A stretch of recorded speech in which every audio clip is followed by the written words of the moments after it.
In this video, we're going to solve the radical equation, the square root of 2x minus 7 plus 2 is equal to 5. And we only want to solve for values of x where x, of course, is a real number.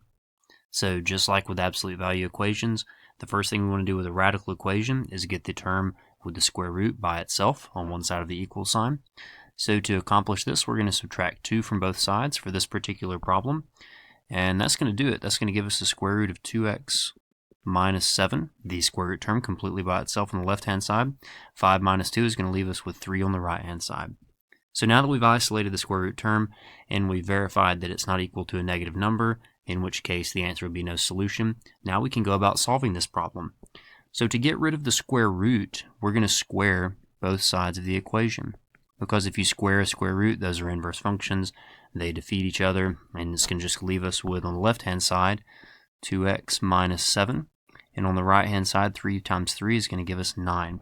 And so now this is reduced to a linear equation that we can solve by adding 7 and dividing by 2.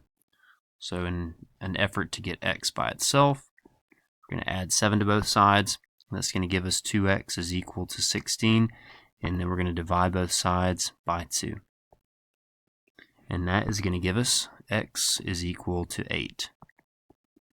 Now it's very important when you're doing radical equations like this that you go back and you plug whatever values you get into the place of x and you make sure that it works out. So this is one situation where you have to check yourself. You have to go back and check it, especially when you get two solutions, but you need to do it no matter what. So we're going to go back and plug it in. We're going to say 2 times 8 minus 7 plus 2 equals 5. And that's going to give us 16 minus 7, which gives us 9, plus 2 is equal to 5.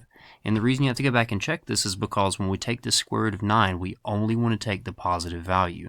Because technically the square root of 9 is plus or minus 3. But since we're dealing with the principal square root, we only want the positive version of the square root. And 3 plus 2 equals 5. So does 5 equal 5? The answer is yes. So everything checks out. So x equals 8 is our solution.